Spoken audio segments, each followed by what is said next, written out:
From JUCO to NFL greatness, the untold story of Tyreek Hill. Tyreek Hill, a name synonymous with electrifying speed and game-changing plays, was born on March 1st, 1994. His parents are Anisha Sanchez and Derek Shaw. Hill's early years were spent in Douglas, Georgia, where he was raised by his mother, Anisha. Even in his youth, Hill's exceptional athletic abilities were evident. During his time at Coffee High School, he showcased his remarkable speed, dominating the track and field scene. His prowess culminated in a stellar performance at the 2012 Georgia 5A state meet, where he impressively secured victories in both the 100-meter and 200-meter races, foreshadowing the lightning-fast capabilities that would later define his professional career.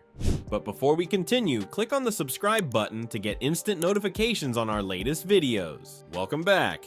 See, Tyreek's journey is not just your typical rags to riches story, but a sheer depiction of natural gift built with consistency and competitiveness. Later that year in Orlando, Florida, it was the 36th Golden South Classic and another chance for him to seize his Olympic dreams. That day, on May 26th, Tyreek produced a remarkable display of athleticism. It was here that he also showcased his sprinting prowess, clocking a season-best time of 10.19 seconds in the 100-meter dash. However, his performance in the 200-meter event proved even more impressive as he blazed across the finish line in a personal record time of 20.14 seconds. Hill's exceptional speed in the 200 meters was undeniable, evidenced by his near miss of Roy Martin's long-standing 1985 national high school record. He blazed across the track, falling a mere 1/100th of a second short of etching his name in the history books. Despite not claiming the record, his performance was still unforgettable.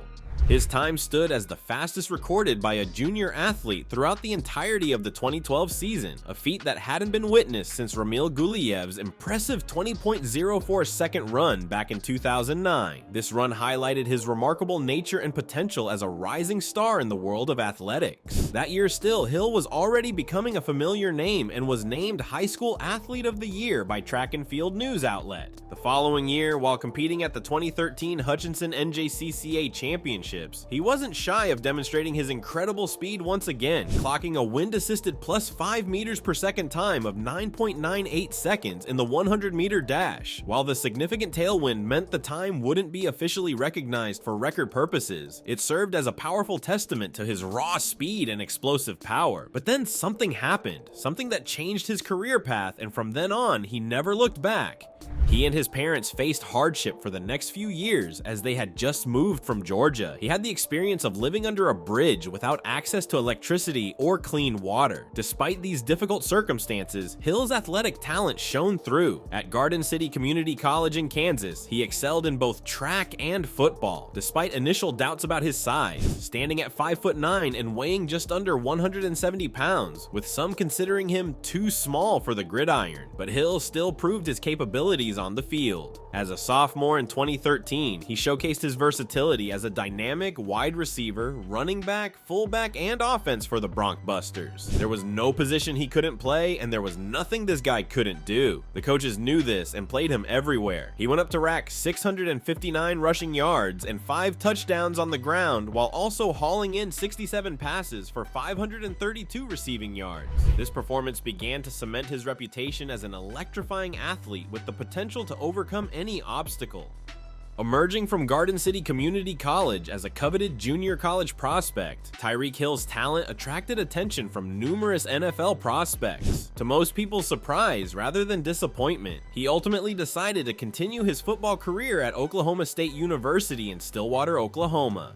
His debut for the Cowboys arrived on August 30th, 2014, where he showcased his receiving abilities with a season-high 6 receptions for 62 yards, despite the team's loss to the Florida State Seminoles. Hill's versatility became evident throughout the season, and on September 25th, 2014, he celebrated his first collegiate touchdown against the Texas Tech Red Raiders. In that game, he contributed not only through the air with 3 catches for 50 yards, but also demonstrated his elusiveness on the ground with 6 rushes for 39 yards. In the return game, he added 3 kick returns for a total of 62 yards, solidifying his role as the dynamic playmaker for the Cowboys. At this time, he was already achieved a handsome level of financial stability and was taking good care of his parents, as they have been his major source of inspiration. All that was going to change. In 2014, Hill received his first NFL ban. In December 11th, he was arrested and issued a subsequent guilty plea related to a domestic violence incident involving his then-girlfriend. The university swiftly acted, promptly dismissing Hill from both the football and track teams, effectively ending his tenure as a student-athlete at Oklahoma State and creating a dark cloud over his promising athletic future. This decision underscored the university's stance against domestic violence and the consequences for such actions. Hill was about to lose everything.